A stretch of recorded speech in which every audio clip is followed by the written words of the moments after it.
especially with that left rear, but I think there was no harm, no foul. Back it down, stay top, stay top. Oh, at the 38, backwards.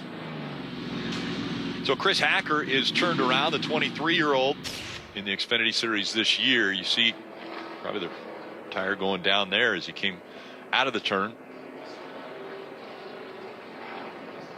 Yeah, so I think this will end the stage, Rick. And the reason I say that's good for the leaders is because if there was a chance for a couple lap shootout, some guys would pit. Let's go on board. I think he just loses grip on corner exit. Hold the brake, hold the brake, hold the brake, hold the brake, hold the brake. Not the first, not the last here at New Hampshire. Hold the brake, hold the brake, hold the brake. I mean, you see a lot of smoke coming out from the 44, so Raja Karuth, an issue with that circle.com. What's going on, Raj? I don't know, I just lost oil pressure coming to you. Oh, yeah. Here. Your helmet's on. Big time out right front here, Frank. And you saw the fluid on the camera. 66, hearing having a problem, Chad Fincham, sure enough. And Fincham has stopped on pit road, but he's not in his stall. So the caution comes out. The crew goes to work on the 66. I wonder, Steve, if it's stuck, like if the brakes are locked up, if something's going on here. Back in, green. Oh, big stack up. Huge damage to 48 of Parker. Seven's involved as well. Justin Allgaier is involved in it. Yeah. Big wreck. This is one of those racetracks we see this a lot. Ryan Sieg, we saw the 39, the 02 also of Blaine Perkins, Parker Kligerman. Heavy damage to the 7, the 39, the 48. That's terminal for the 48. You see the smoke. I don't think it's just tire rub, the radiator.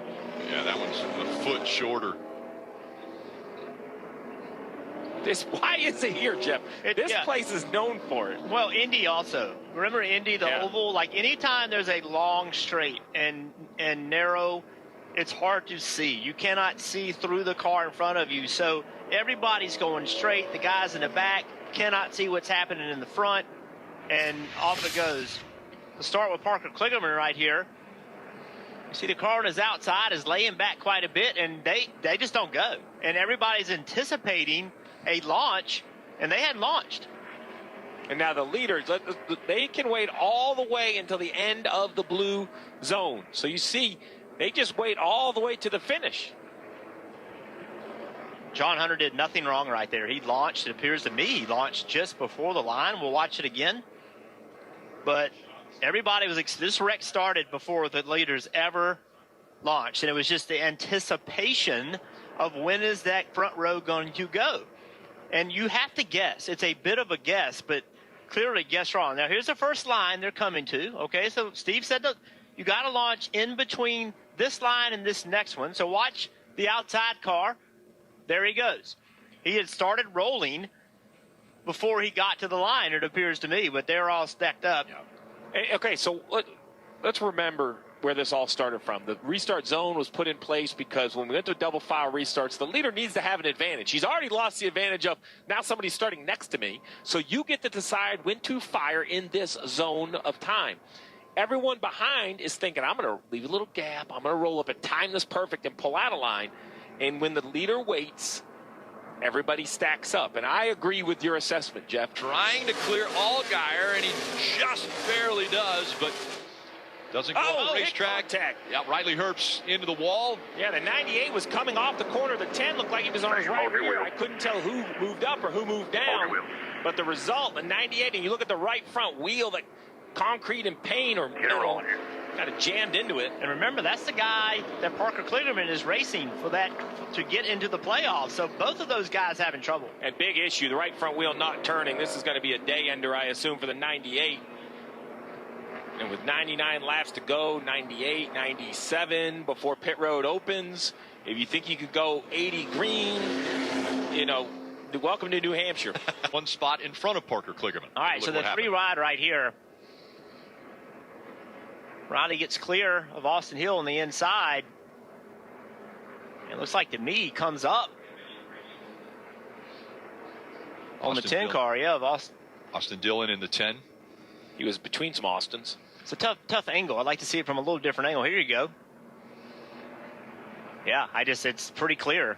98 just does not give Austin the room that he expected coming off turn 4. Yeah, I mean, I would love to just know if he knew he was there, if he thought he got a good run off the corner and was going to clear him, naturally just accelerated off. Was it clear communication between the spotter and driver? That doesn't look like a mistake. Riley Herbst's like out of control mistake. He just moves to an area of the track that's owned by the 10, and I don't believe Austin Dillon. Mason Massey back there in 7th in the 08. That's impressive run. Stay up, stay up. Here's the yellow that can change everything. No caution yet. There it is. Caution's out. Kyle Sieg in the 28. Down on the apron. And gets it fired back up again. And it looks as though he's going to roll around the track before he comes to pit road.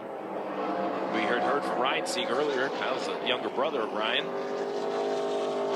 Your flat spot him, Kyle. Oh, Josh Berry just gets him in the left rear. Spins the 28 out. Now it's an interesting point.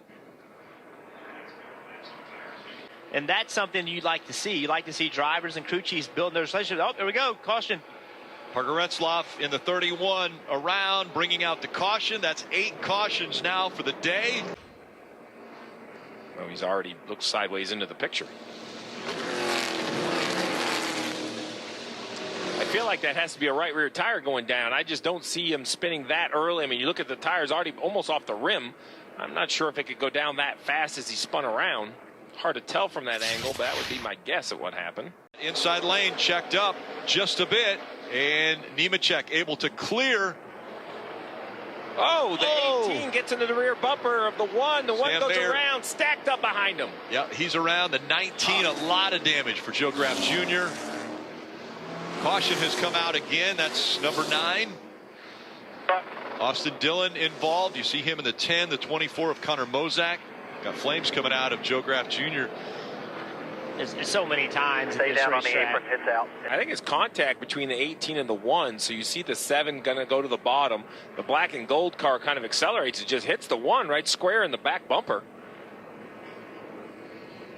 And around Sam Mayer goes. I mean, they're on hot tires, old tires. There's not a lot of grip on this racetrack anyway. So let's take another look. The 1 definitely comes in. I mean, he's clear of the 18, though. And then right here, the 18 just gives him a shot in the rear bumper. I don't know how else to look at that. Yeah, remember the 1 car is on 2 tires. I don't know, everybody else had 4 tires. They're all old, but I don't know if that hurt the speed of the 1 car and it was just a misjudging. A great restart for Nemechek. He pulls away. He's got over a car length between himself and Chandler Smith. Coming back to the white flag. One more time around. And around goes the 2. They're wrecking behind you. Stay green. The caution comes out. That will end the race. We took it away. That'll be us. Bring it back around for the checker. Cole Custer was on the outside of the 2 of Creed.